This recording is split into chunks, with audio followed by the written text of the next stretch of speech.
अधिक मास 2026 अधिक मासात म्हणजे धोंड्याच्या महिन्यात आईची ओटी का भरायची? जर आई नसेल तर किंवा विधवा आई असेल तर, आई वारली असेल किंवा विधवा आईची ओटी भरावी का? अधिक मासात जोडवी बदलताना ही चूक टाळा. ओटीमध्ये नेमक्या कोणत्या वस्तू द्यायच्या आहेत? ही एक गुप्त वस्तू आईला आवर्जून द्यायची आहे. तर ओटी नेमकी कोणत्या दिवशी भरायची आहे? ओटी भरताना या चुका टाळा. अधिक मासात काय करावे, काय टाळावे, कोणत्या चुका करणे टाळावे, हे सर्व सविस्तर आजच्या व्हिडिओमध्ये आपण जाणून घेऊया. नमस्कार मित्रांनो, श्री स्वामी समर्थ. मित्रांनो, आजचा दिवस तुम्हाला खूप छान, सुखाचा, आनंदाचा जाऊ हीच स्वामी महाराजांच्या चरणी प्रार्थना करून आजच्या या आपल्या नवीन व्हिडिओला सुरुवात करूया. तर मैत्रिणींनो, गुढीपाडव्यापासून मराठी नववर्षाची सुरुवात झालेली आहे. यंदा 2026 मध्ये अतिशय पवित्र अधिक मास म्हणजे धोंड्याचा महिना देखील आलेला आहे. तर धोंड्याचा महिना हा भगवान श्री हरी विष्णूंना समर्पित असून तो महिना अत्यंत पवित्र, पावन, शुभ काळ मानला जातो. अधिक मास धोंड्याचा महिना पुरुषोत्तम मास असं देखील म्हणतात. यंदा 2026 मध्ये अधिक महिना आलेला आहे. तर तो 3 वर्षातून एकदा येतो. अधिक मास म्हणजे धोंड्याचा महिना हा अत्यंत शुभ आणि आध्यात्मिक उपासना, भक्तीसाठी पवित्र आणि शुभ काळ मानला जातो. धोंड्याचा महिना हा भगवान श्री हरी विष्णूंना समर्पित आहे. देवतांकडून आशीर्वाद प्राप्त करून घेण्यासाठी विविध धार्मिक विधी देखील या अधिक मासात केले जातात. अधिक मासाची उत्पत्ती प्राचीन काळापासून झालेली आहे. जेव्हा अधिक मास म्हणजे धोंड्याचा महिना ज्या वर्षामध्ये येतो त्या वर्षी 12 महिने नसून 13 महिन्याचं पूर्ण वर्ष हे पूर्ण होतं. तर 2026 मध्ये अधिक मास कधी सुरू होणार आहे, कधी समाप्त होणार आहे, तसेच या महिन्यामध्ये कोणते शुभ कार्य करणे टाळावे, कोणते अजिबात शुभ कार्य हे आवर्जून टाळावे. तसेच अधिक मासामध्ये म्हणजे धोंड्याच्या महिन्यामध्ये मुलींनी आईची ओटी का भरावी, ओटी नेमकी कशी भरावी, ओटीमध्ये कोणत्या वस्तू द्याव्या, कोणत्या वस्तू देणं टाळावं, तसेच ओटी नेमकी कोणत्या दिवशीच भरावी, कोणत्या दिवशी ओटी भरणं टाळावं. आणि मला सर्वात जास्त विचारला जाणारा प्रश्न तुमचा हा की आई नसेल तर ओटी कोणाची भरावी आणि विधवा आई असेल तर ओटी भरावी का? तर मुलींनी काय करावं हा विचारला जाणारा सर्वात महत्वाचा प्रश्न आजच्या व्हिडिओमध्ये मी तुम्हाला सविस्तर याबद्दल माहिती सांगणार आहे. तर व्हिडिओ शेवटपर्यंत नक्की बघा, कोठेही स्किप करू नका. आपल्या मराठी रोहिणी किचन चॅनलला सबस्क्राईब केलं नसेल तर सबस्क्राईब देखील जरूर करा. व्हिडिओला एक लाईक अवश्य करा व कमेंट बॉक्स मध्ये तुमच्या आईचं नाव नक्की लिहा, जिने तुम्हाला 9 महिने पोटामध्ये वाढवलं आहे, तुम्हाला जन्म दिला आहे आणि हे जग दाखवलं आहे, तुमचा सांभाळ केला आहे आणि एक चांगली व्यक्ती होण्यासाठी तुम्हाला खूप चांगले संस्कार देऊन स्वतःच्या पायावरती उभा केला आहे. त्या आपल्या आईचं नाव कमेंट बॉक्स मध्ये प्रत्येक जणीने आपल्या आईचं नाव नक्की लिहायचं आहे.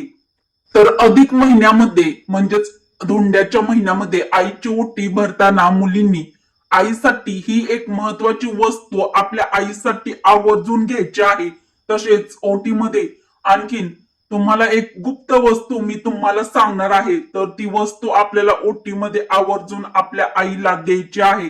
अधिक मासामध्ये आपण जोडव्यामध्ये भर टाकत असतो, म्हणजे नवीन जोडवी घेत असतो किंवा बदलत असतो. तर जोडवी बदलताना तुम्हाला ही एक चूक आवर्जून टाळायची आहे. तसेच अधिक मासात अजून कोणत्या महत्वाच्या गोष्टी कराव्या, अधिक महिन्यात म्हणजे धोंड्याच्या महिन्यात काय करावे, काय टाळावे, कोणत्या चुका करू नयेत, कोणते शुभ कार्य करावे, कोणते शुभ कार्य करणे टाळावे, हे सर्व सविस्तर आजच्या व्हिडिओमध्ये आपण जाणून घेणार आहोत. तसेच माहितीपूर्ण व नवनवीन व्हिडिओ पाहण्यासाठी बेल आयकॉनला देखील प्रेस करा, म्हणजे जेव्हा कधी मी नवीन व्हिडिओ अपलोड करेल तेव्हा त्याचं सर्वात आधी नोटिफिकेशन तुम्हाला मिळेल व तुम्ही एकही व्हिडिओ आपल्या चॅनलवरचा पाहायचा विसरणार नाहीत, मिस करणार नाहीत. यंदा 2026 मध्ये अधिक मास धोंड्याचा महिना आलेला आहे.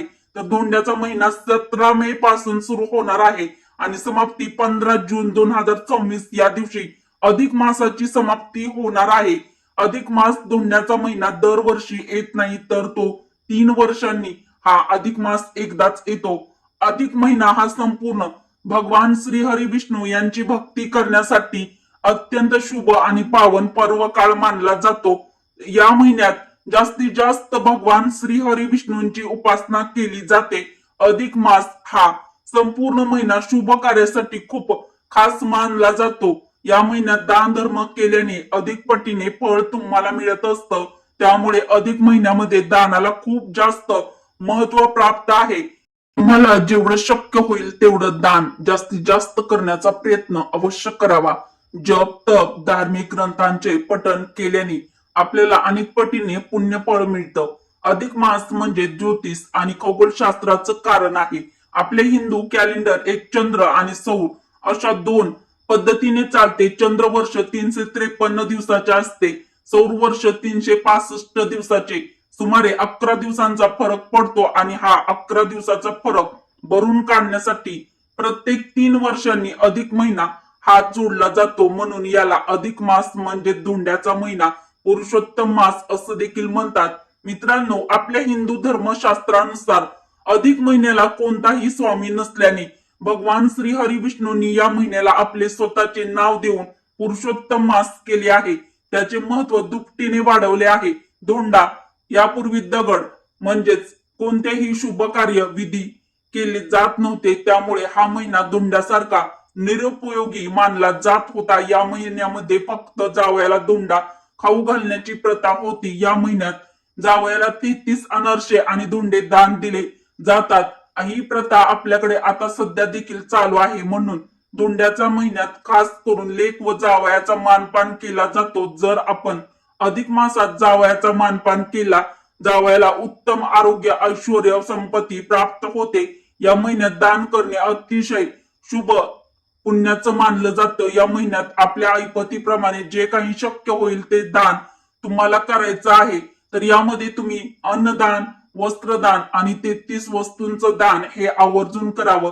या महिन्यामध्ये ओम नमो भगवते वासुदेवाय नमः या मंत्राचा जास्तीत जास्त जप करावा. तसेच भगवान श्री हरी विष्णूंच्या नामांचा विष्णू सहस्त्रनामाचं पठण करावं. जर तुम्हाला वाचता येत नसेल तर तुम्ही मोबाईल वरती देखील विष्णू सहस्त्रनाम ऐकू शकता. भगवद्गीतेचं पठण करणं अत्यंत लाभदायक शुभ मानलं जातं. अधिक मासात शक्य असेल तर एखाद्या पवित्र धार्मिक स्थळाला तीर्थक्षेत्राला भेट द्या. तसेच गंगेसारख्या पवित्र नद्यामध्ये स्नान करणे अत्यंत शुभ पुण्याचं मानलं जातं. मित्रांनो, अधिक महिना अतिशय पवित्र शुभ मानला जातो. असे जरी असले तरी या महिन्यामध्ये काही गोष्टी करणे आवर्जून टाळायच्या असतात. तर या अधिक मासामध्ये काही गोष्टी या करत नाहीत, तर यामध्ये विवाह करणे, नामकरण करणे, गृहप्रवेश करणे, भूमिपूजन करणे, नवीन कार्याची सुरुवात करणे हे टाळावे. या महिन्यात या गोष्टी चुकून देखील करू नये. आता या महिन्यात म्हणजेच अधिक मासात सगळ्यात जास्त महत्वाची गोष्ट आहे ती म्हणजे आपल्या आईची ओटी भरणे. प्रत्येक मुलीने अधिक मासामध्ये आपल्या आईची ओटी ही नक्कीच भरायची आहे, कारण या महिन्यात आईची ओटी भरायला खूप जास्त धार्मिक महत्व सांगितलं गेलं आहे. त्याचप्रमाणे तिने आपल्याला जन्म दिला आहे, हे जग दाखवलं आहे. त्या आपल्या आईची ओटी भरणे, तिचा मान सन्मान करणे हे देखील प्रत्येक मुलीने कर्तव्य म्हणूनच हे शुभ कार्य आईची ओटी भरणे हे अधिक महिन्यामध्ये आवर्जून केलंच पाहिजे. आपल्या आईच्या ऋणांची उपकारांची जाणीव ठेवणं, तिच्याबद्दल कृतज्ञता व्यक्त करणं, तिला दीर्घायुष्य लाभो, जन्मजन्मी हीच मला आई मिळावी यासाठी भगवंताकडे प्रार्थना करणं हा मुख्य उद्देश. आई अगदी आपल्या लहानपणापासून आपली हौस, आपली सर्व आवडीनिवडी आपली आई जपत असते, आपल्याला लहानाचं मोठं करत असते आणि आपण सदैव आनंदामध्ये राहावं यासाठी ती नेहमी प्रयत्न करत असते. कोणतेही दुःख आपल्या वाटेला येऊ नये हा तिचा अट्टहास असतो. यासाठी आपली आई वाटेल ते करत असते. सर्वापेक्षा जास्त काळजी आपली आई आपली करत असते किंवा घेत असते.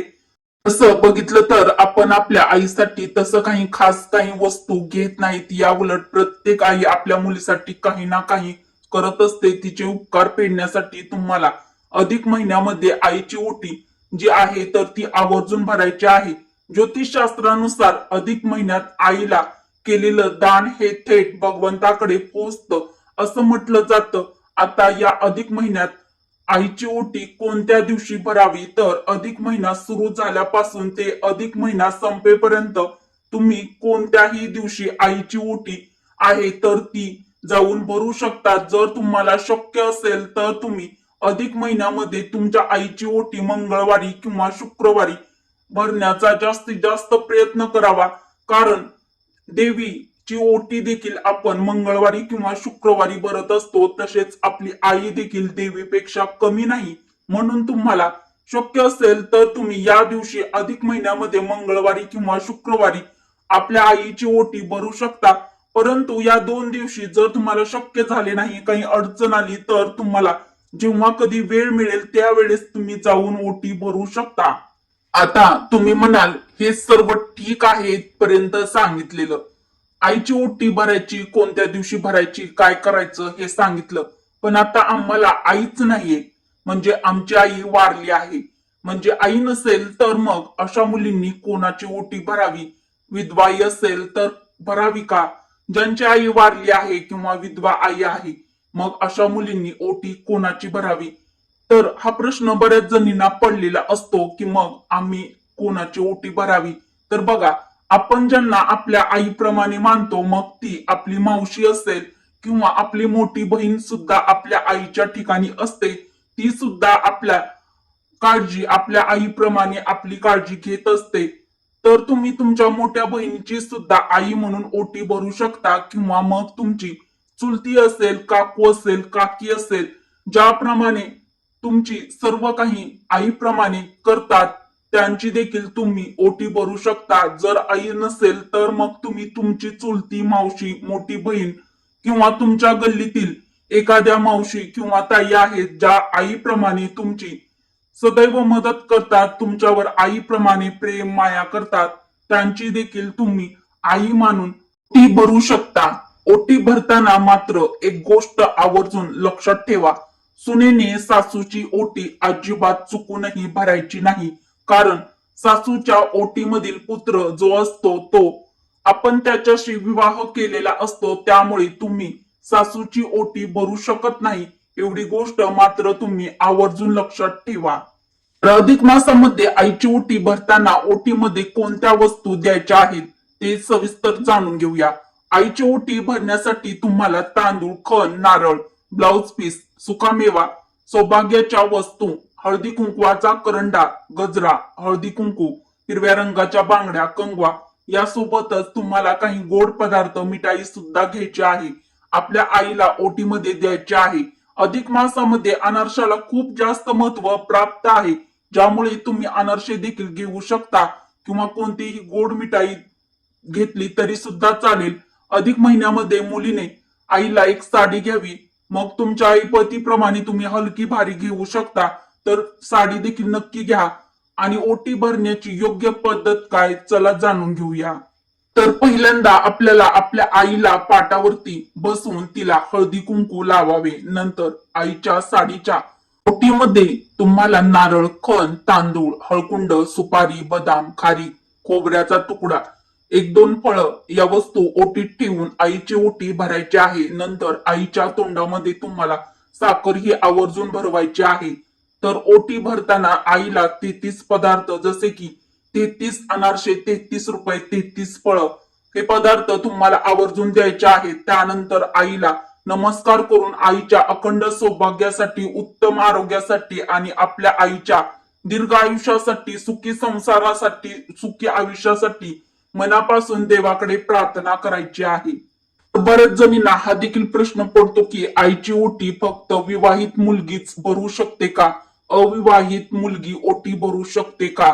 तर मैत्रिणींनो, अधिक मासामध्ये म्हणजे धोंड्याच्या महिन्यामध्ये आईची ओटी विवाहित मुलगी किंवा अविवाहित मुलगी कोणतीही मुलगी ओटी भरू शकते. अधिक मासामध्ये एक गुप्त वस्तू जी आहे तर ती तुम्हाला आईसाठी आवर्जून घ्यायची आहे. तर ती वस्तू आहे हिरव्या रंगाच्या बांगड्या. तर मैत्रिणींनो, हिरव्या रंगाच्या बांगड्या तुम्हाला आईला आवर्जून द्यायच्या आहेत. जर तुम्हाला हिरव्या रंगाच्या बांगड्या देणं शक्य झालं नाही तर तुम्हाला आईला तुम्ही बांगड्या भरण्यासाठी थोडेसे पैसे हे आवर्जून द्यायचे आहेत. अधिक मासात स्त्रिया आपली जोडवी बदलतात. जुनी जोडवी असतात त्यामध्ये भर टाकतात किंवा मग नवीन जोडवी, चांदीची जोडवी खरेदी करतात, म्हणजेच करवून घेतात किंवा बनवतात. तर अधिक मासामध्ये जोडवी बदलणे, जोडव्यामध्ये भर टाकणे हे देखील अत्यंत शुभ, पवित्र, पुण्याचं मानलं जातं. माता लक्ष्मीला प्रसन्न करणारं मानलं जातं. स्त्रियांच्या 16 शृंगारापैकी अत्यंत महत्वाचा शृंगार म्हणजे दागिना म्हणजे मंगळसूत्र सर्वात महत्वाचं, आणि त्या मागोमाग येतात पायातील जोडवी. तर स्त्रियांनी पायात जोडवी घातल्याने पती पत्नीचे नाते हे मजबूत होते. तसेच देवी लक्ष्मी प्रसन्न होऊन घरात सुख, शांती, समृद्धी, समाधान येते, अखंड लक्ष्मी नांदते असं आपल्या हिंदू धर्मशास्त्रामध्ये सांगितलं आहे. परंतु जोडवी करताना आपल्या पायामध्ये नेहमी चांदीची जोडवी असावी. तुमच्याकडे भरपूर पैसा असेल, तुम्ही खूप श्रीमंत असाल, सोन्याची जोडवी तुम्ही करू शकत असाल, तुमची तेवढी ऐपत असेल, तरी सुद्धा तुम्ही पायामध्ये चांदीची जोडवीच घालावी, सोन्याची जोडवी घालू नये. हिंदू धर्मशास्त्रामध्ये सांगितलं जातं सोन्याची जोडवी कोणीही घालू नये असं आपल्या शास्त्रामध्ये सांगितलं जातं. सोनं हे माता महालक्ष्मीचे प्रतीक मानले जाते, म्हणून हिंदू धर्मात असं सांगितलं जातं जेव्हा आपण जोडवी आपल्या पायामध्ये घालतो तेव्हा आपल्या बोटांचा स्पर्श, आपल्या जोडव्यांचा संबंध हा जमिनीशी येत असतो, आणि म्हणून कुठेतरी माता लक्ष्मीचा अपमान होतो अशी आपल्या हिंदू धर्म शास्त्रामध्ये श्रद्धा आहे. म्हणून पायामध्ये कधीही चुकूनही सोन्याची जोडवी घातली जात नाहीत. नेहमी पायामध्ये चांदीची जोडवीच घालावी. चांदी हा धातू आहे. आपण पायामध्ये चांदीची जोडवी घालतो तेव्हा शरीरातील सौर समतोल हा कायम व्यवस्थित राखला जातो. स्त्रियांमध्ये चांदीची जोडवी घालणे हे स्त्रियांच्या आरोग्यासाठी चांगलं मानलं जातं. आपल्यातील सर्व नकारात्मक ऊर्जा नष्ट होते. आपल्या शरीरामध्ये जी काही उष्णता आहे तर ती सुद्धा नियंत्रित ठेवण्याचं काम जोडवी करत असतात. आणि म्हणून अधिक मासामध्ये म्हणजेच जोडवी बनवताना जोडवी ही नेहमी चांदीचीच बनवावी. चुकूनही सोन्याची जोडवी चुकूनही बनवू नये किंवा घालू नये. अत्यंत पवित्र आणि अत्यंत पावन पर्वकाळ असलेला हा अधिक मास म्हणजे धोंड्याचा महिना आहे. अधिक महिन्यामध्ये शुक्रवारी किंवा गुरुवारी जोडवी बदलणे अत्यंत शुभ मानलं जातं. तसेच मैत्रिणींनो, जर शक्य असेल तर ही जोडवी तुम्ही तुमच्या आईकडून करवून घ्यायचे आहेत, म्हणजेच बनवून घ्यायचे आहेत. अधिक मासामध्ये म्हणजे धोंड्याच्या महिन्यामध्ये जसे आपण आईची ओटी भरतो त्याचप्रमाणे या पवित्र महिन्यामध्ये आईने सुद्धा आपल्या मुलीला ही एक वस्तू आवर्जून द्यायची आहे. तर ती वस्तू आहे आपल्या मुलीच्या जोडव्यामध्ये भर टाकावी किंवा मुलीला नवीन जोडवी बनवून किंवा घेऊन द्यावी. म्हणून तुमच्या आईला जर शक्य असेल तर नक्कीच आईकडून जोडवी करून घ्यायची आहे. परंतु जर आईला शक्य नसेल तर तुम्ही स्वतः देखील जोडवी केली तरी सुद्धा चालेल. या महिन्यामध्ये भगवान विष्णूंची सेवा पूजा करत असताना आपल्या शरीरात, मनात शुद्धता, पवित्रता, सात्विकता, निर्मळ भाव असणं अत्यंत गरजेचं आहे. या महिन्यामध्ये मांसाहार करणं टाळायचं आहे. जास्तीत जास्त शुद्ध सात्विक आहार, फलाहार घेणं. या महिन्यामध्ये मोठी मालमत्ता खरेदी करणे, शुभ कार्य नवीन सुरू करणं हे टाळावं. अधिक मासामध्ये कठोर बोलणे टाळावे. अपशब्द बोलू नका, कोणाची निंदा करू नका, कोणाशी खोटे बोलू नका, कोणाला फसवू नका, नकारात्मक बोलणे टाळावे, कोणाशी वाद घालणे, भांडण तंटा करणे टाळावे. तर या महिन्यामध्ये सकारात्मक बोलावे, शांत राहावे, मधुर भाषेचा वापर करावा, प्रत्येकाशी गोड बोलावे. अधिक महिन्यामध्ये दान करण्याचं अत्यंत महत्व सांगितलं जातं. या महिन्यामध्ये दान धर्माला अतिशय महत्व प्राप्त आहे.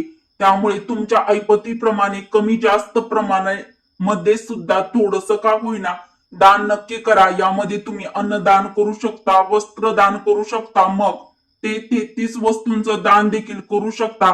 मग 33 वस्तूमध्ये तुम्ही 33 फळं, 33 पदार्थ किंवा कोणत्याही 33 वस्तू किंवा 33 अनारसे मिठाई दान करू शकता. हे दान करत असताना एक गोष्ट आवर्जून लक्षात ठेवा, मनामध्ये कोणताही स्वार्थ, लालसा न ठेवता हे दान शुद्ध अंतकरणाने, निर्मळ मनाने, कोणताही स्वार्थ न ठेवता निरपेक्ष भावनेनं हे दान करा. तरच या दानाचं फळ तुम्हाला प्राप्त होईल, मिळेल.